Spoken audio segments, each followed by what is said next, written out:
Hi guys, today pag-uusapan natin dito yung commonly asked questions kung paano kumita, kung paano dito mag-trade sa spot. Siguro ang daming mga confused dito. Siguro napanood nila sa other content creator or sa tao, narinig nila sa tao kung paano kumita sa crypto. Siguro ay naging confused sila. Kaya i-explain ko dito guys, unbiased, no? Yung risk and reward para mas magkaroon kayo dito ng informed decisions guys, no? So, discuss natin yan step by step dito sa video natin today. Pero bago tayo dito magsimula, kung hindi nyo pa na-like itong video na ito, please like this video first.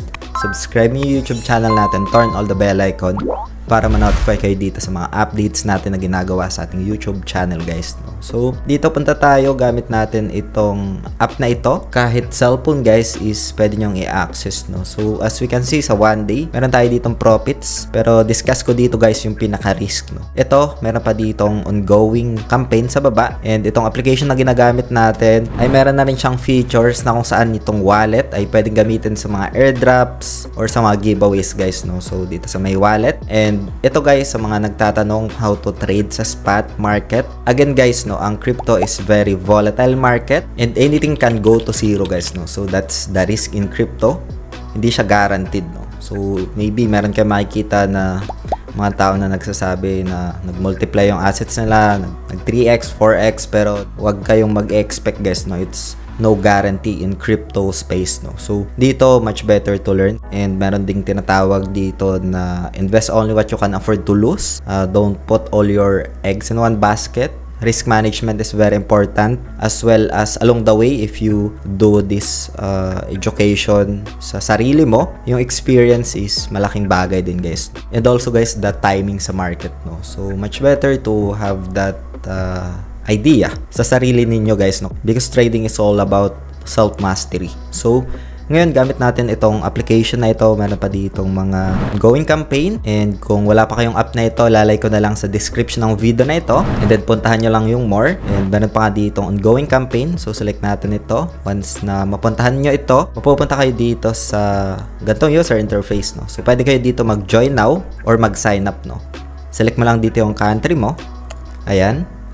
And then tick mo lang ito. Make sure to read this terms and service, risk and compliance disclosure, tapos privacy notice to. And then after that, you can tap next or click next. And dito guys, ito merong 10% discount, no, once na magamit nyo yung official link natin. Lagay mo lang dito yung email address mo na related in crypto. Sign up, follow mo lang yung mga easy steps dito, no. And then after that guys, you can download the app na. And after na ma-download mo yung app, ganitong user interface yung makikita mo dito guys, no. And meron ditong verification na option sa taas. Kailangan din yon para ma-verify yung account mo, para ma-fully use or magamit mo lahat ng features dito at malaman na ikaw talaga yung gumagamit ng account at hindi yung mga robot or bot. So pagkatapos nyan, other steps dito, sa mga nagtatanong, no, step by step naman, yung next questions is on how to deposit, no, or on how to fund your account, no. Again guys, itong video natin today is just an update or tutorials lang, a guide sa mga nagtatanong, and does not qualify as an investment or financial advice guys, no. Ayan, so dito guys, meron ka makikita sa taas na P2P trading, no, once na matapos na ma-verify, ma-KYC yung account mo. So once you selected,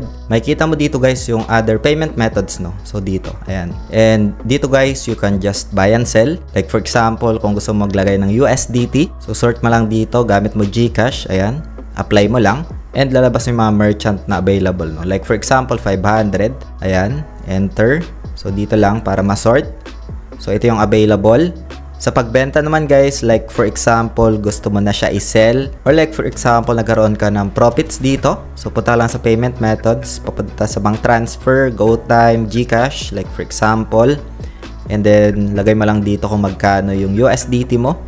Like for example, 5 USD. Yan, and then enter mo lang. So ito yung available. As low as 200, you can just sell USDT, no. So dito lang yan sa may P2P, no. So let's go back.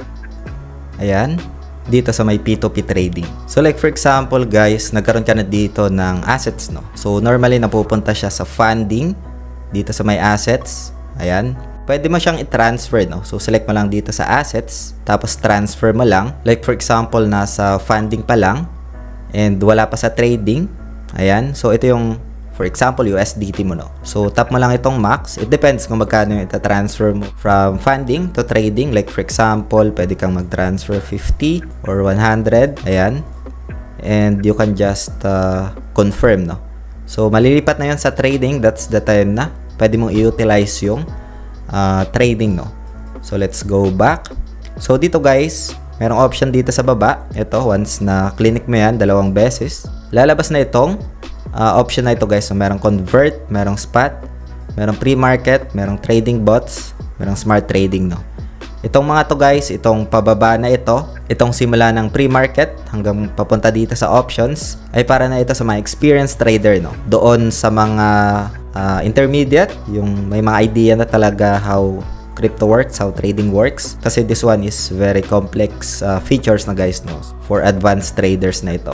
So itong dalawa, yung convert and spot, ito yung karamihan na tinatanong. Sa spot guys, buy and sell lang, buy low, sell high. Sa convert as well. Sa convert naman, automatically ka makakakuha ng crypto. Like for example, punta tayo dito. And dito for example, meron tayong USDT. Without looking doon sa chart, is that we can use itong convert na zero trading fees, no? And like for example, for BTC, if 10 USDT, yan, automatically you can get BTC guys, no, gamit yung 10 USDT at ito yung makukuha mo na BTC, no. So pagkatapos niyan, preview quote mo lang and then you can just easily convert dito guys, no. So simple as that dito sa convert. So done lang natin ito and you have crypto na doon guys, no, sa spot or sa convert na option. So punta naman tayo sa spot. So click lang natin ito ng 2 beses para lumabas. So dito guys sa spot, BTC USDT yung default and yung gamit ng market order, kung gusto mo bumili ka agad, market order lang, no. Kung gusto mo naman na i-set up yung price na gusto mong bilhin, for example gusto mo mas mababa,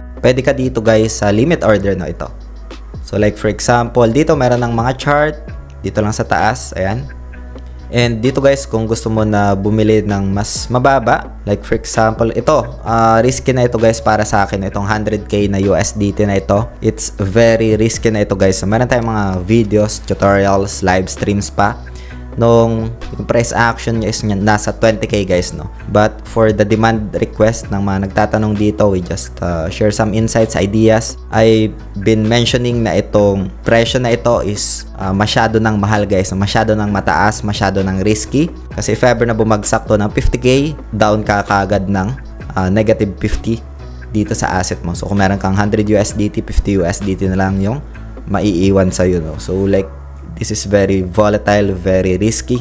Pero this is just for educational purposes lang itong video natin guys, no. So mas maganda for me, dapat accumulation pa lang kasi ito nasa advancing phase na itong price action na ito. Masyado ng mataas, nasa risky mode na yung price action guys, no. So I keep mentioning dito na dapat nasa accumulation pa lang yung price actions. So way back 1 year ago, 2 years, so that's the time na sobrang active natin mag live stream, no. For the sake naman dito ng video natin, like dito guys, makikita mo yung price action, yung chart, no. So dito, ayan, like for example, nakita mo na yung price action, nasa accumulation pa lang.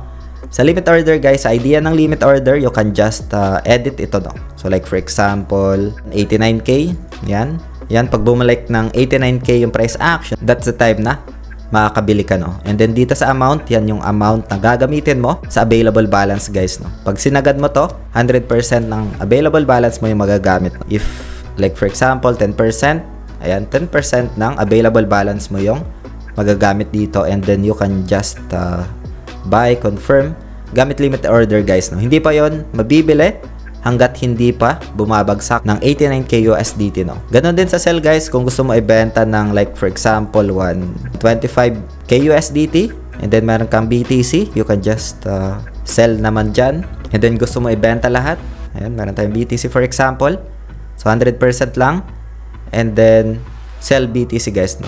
Hindi pa yan masisell kasi wala pa sa 125k BTC yung price action. Pero this is very optimistic na. This is just an example again guys. And then, or a demo. And then confirm mo lang. Mapupunta lang siya dito guys sa orders, no. As long as na hindi pa nahihit yung mga limit order na sinelect mo dito. So, ganun lang siya.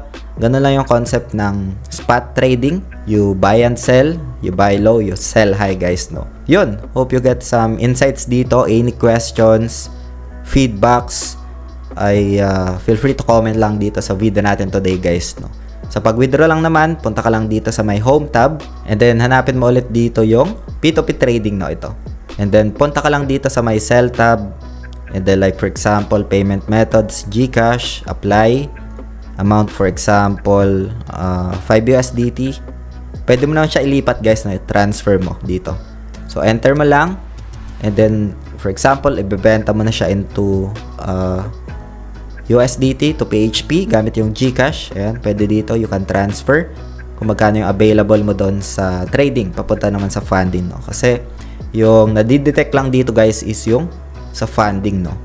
And then pagkatapos niyan, tap max lang. If ever na hindi pa nakaset up yung GCash mo, simple steps lang naman, i-set up mo lang dito yung GCash mo, and including yung 2FA, no? So pagkatapos niyan, you can just proceed, no? So, ganun lang siya guys. Hope you get some insights dito sa video natin today. Itong wallet as well, if nagjo-join ka doon sa mga airdrop, so dito lang sa my wallet, ito. So, pwede nyong gamitin as well ito. Ayan, kasi connected na rin to sa iba't ibang blockchain guys, including Ethereum, BTC, Sol, TRX, Ton, sa Telegram. Ayan, andito na sa application na ito guys, no? So, you can just browse this one.